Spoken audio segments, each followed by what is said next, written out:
हमारे हरि हारिल की लकड़ी, मन क्रम बचन नन नंदन उर, यह दृढ़ करी पकड़ी।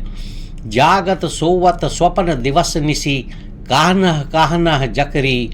सुनत जोग लागत है ऐसो, ज्यों कड़ुई ककड़ी। सूतो व्याधि हमको ले आए, देखी सुनी ना करी। यह तो सूर तिन्ही ले सौंपो, जिनके मन चकरी। हमारे हरि हारिल की लकड़ी, हमारे मतलब हमारे। हरि यहाँ श्री कृष्ण को कह रहे हैं। हरि श्री कृष्ण। हारिल एक पंछी, एक चिड़िया। हारिल पक्षी एक ऐसा पक्षी है जो अपने पैरों में लकड़ी दबाए रहता है। की लकड़ी।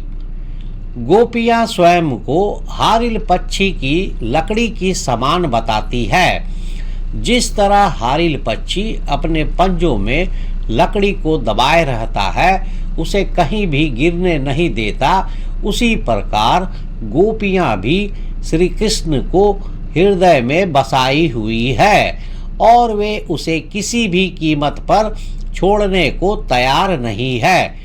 गोपियां केवल श्री कृष्ण से ही प्रेम करती है और किसी और को अपना आराध्य नहीं मानती। यह गोपियों का श्री कृष्ण के प्रति एक निष्ठ प्रेम को बताता है। एक निष्ठ प्रेम मतलब एक के प्रति निष्ठा, प्रेम, एक के प्रति प्रेम। तो एक निष्ठ प्रेम क्या हुआ? एक के प्रति निष्ठा, एक के प्रति प्रेम। यह गोपियों का कृष्ण के प्रति था। तो गोपियां जो है एक निष्ठ प्रेम करती है, सिर्फ एक के प्रति उनका निष्ठा है, एक के प्रति प्रेम है। मन क्रम वचन नंद नंदन उर, यह दृढ़ करी पकड़ी। मन मतलब मन, क्रम मतलब कर्म, कार्य, वचन मतलब वचन, बोली। नंद नंदन मतलब नंद का पुत्र अर्थात श्री कृष्ण। उर हृदय। यह दृढ़ मजबूती से, दृढ़ता पूर्वक। करी करना, पकड़ी। उसी प्रकार हमने भी मन वचन और कर्म से श्री कृष्ण को अपना मान लिया है और वे उन्हीं के प्रति समर्पित हैं, अर्थात गोपियों ने भी मन वचन और कर्म से श्री कृष्ण को अपना मान लिया है और गोपियां श्री कृष्ण के प्रति समर्पित है। जागत सोवत स्वप्न दिवस निसी, कान्ह कान्ह जकरी। जागत मतलब जागते समय, सोवत सोते समय, स्वप्न सपने में, दिवस निसी, दिवस मतलब दिन, निसी मतलब रात। तो दिवस निसी दिन रात। कान्हा कान्हा, जकरी, जक मतलब जपना, री रहना, जकरी जाप करते रहती है, रटती रहती है। गोपियां हर समय दिन रात जागते हुए, सोते हुए और सपने में भी केवल कान्हा कान्हा ही रटती रहती है। उनके रोम रोम में श्री कृष्ण बसे हुए हैं। सुनत जोक लागत है ऐसो, ज्यों करुई ककड़ी। सुनत मतलब सुनते ही, नाम सुनते ही, सुनना। जोग या योग। लागत है, लगता है। ऐसा, ज्यों जैसे। करुई ककड़ी, कड़वी ककड़ी। गोपियां कहती है कि इसी के कारण हमें तो जोग या फिर योग का नाम सुनते ही ऐसा लगता है जैसे मुंह में कड़वी ककड़ी चली गई हो। गोपियां उद्धव के योग संदेश को कड़वी ककड़ी के समान बताती है, जिसे निगलना अत्यंत कठिन और अरुचिकर है, जिसमें जरा भी रुचि नहीं होती है। सूतो व्याधि हमको ले आए, देखी सुनी ना करी। सु मतलब वह, तो मतलब तो, व्याधि मतलब रोग, पीड़ा पहुंचाने वाली वस्तु।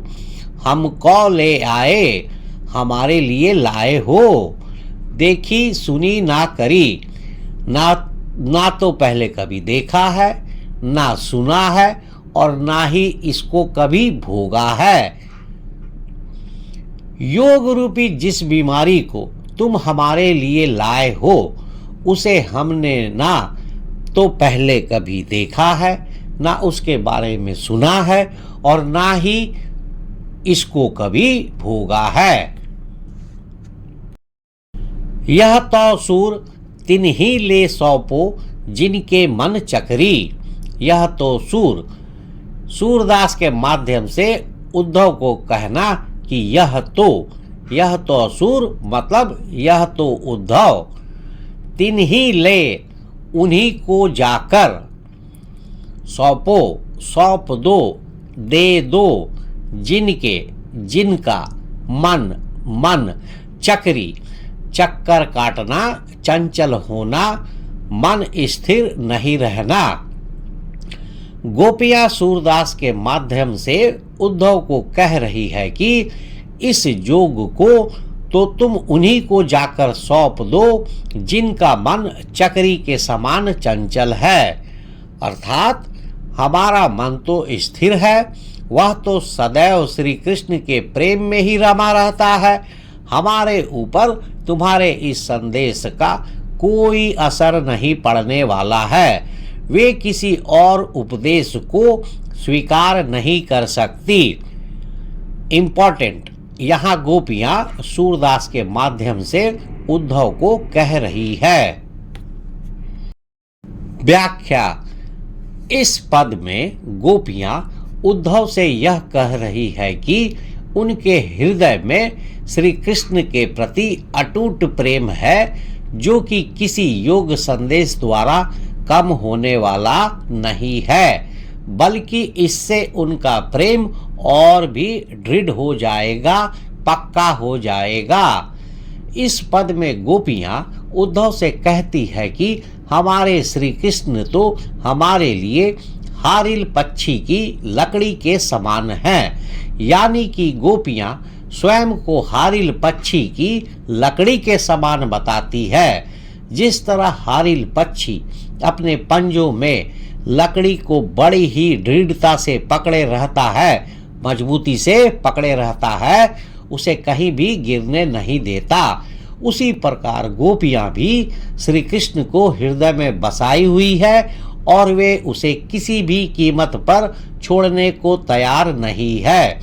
गोपियां केवल श्री कृष्ण से ही प्रेम करती है और किसी और को अपना आराध्य नहीं मानती।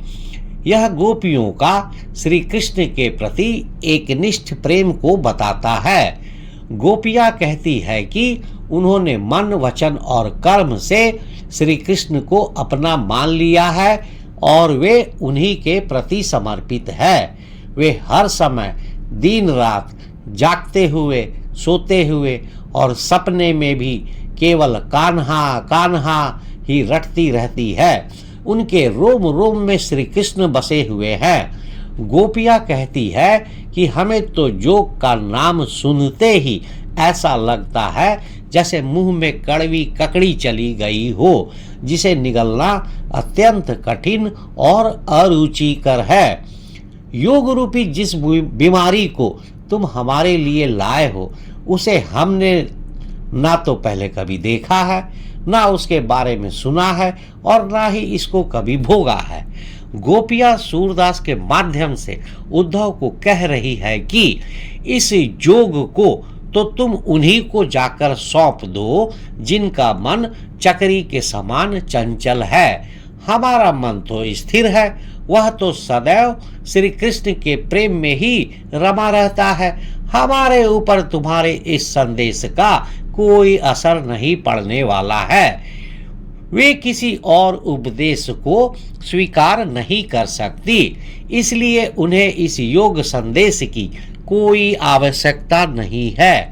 यह संदेश उन्हें सुनाओ जिनका मन पूरी तरह से श्री कृष्ण की भक्ति में डूबा नहीं है, और शायद वे यह संदेश सुनकर विचलित हो जाए, पर उनके ऊपर यानी कि गोपियों के ऊपर उद्धव के इस संदेश का कोई असर नहीं पड़ने वाला है।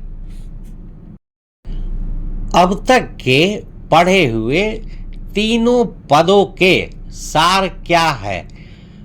पहले पद में गोपियों की यह शिकायत उचित है कि यदि उद्धव कभी स्नेह के धागे से बंधे होते तो वह विरह की वेदना को अवश्य महसूस कर पाते।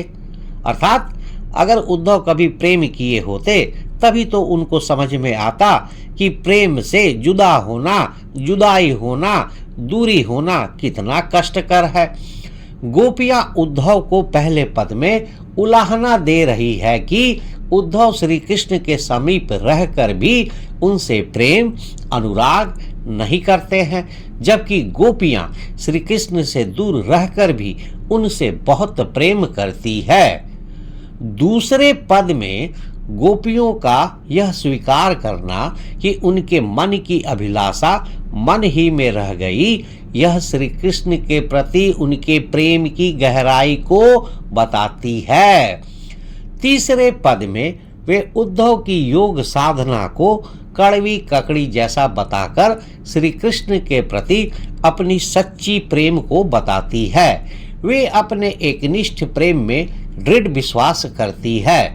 गोपियां ज्ञान मार्ग की बजाय प्रेम मार्ग को पसंद करती है। गोपियों को उद्धव का शुष्क संदेश पसंद नहीं आया। शुष्क संदेश, ड्राई मैसेज, जिसमें कि कोई रस नहीं है, कोई प्रेम नहीं है। गोपियां केवल श्री कृष्ण से ही प्रेम करती है और किसी और को अपना आराध्य नहीं मानती। यह गोपियों का श्री कृष्ण के प्रति एकनिष्ठ प्रेम को बताता है। एकनिष्ठ प्रेम का मतलब सिर्फ और सिर्फ एक के प्रति निष्ठा और प्रेम, सिर्फ एक के प्रति निष्ठा और एक के प्रति प्रेम। गोपियां सिर्फ कृष्ण से ही प्रेम करती है। ये उनकी प्रेम की गहराई को बताता है। तीसरे पद में हारिल पक्षी का उल्लेख किया गया है। हारिल पक्षी, सूरदास के पदों में हारिल पक्षी एक ऐसे पक्षी का प्रतीक है जो हमेशा अपने पंजों में एक लकड़ी का टुकड़ा पकड़े रहता है और उसे कभी नहीं छोड़ता। गोपियां अपनी तुलना हारिल पक्षी से करती है और श्री कृष्ण को उस लकड़ी के टुकड़े के समान मानती है जिसे उन्होंने अपने हृदय में दृढ़ता से पकड़ रखा है और वे किसी भी कीमत पर नहीं छोड़ सकती है।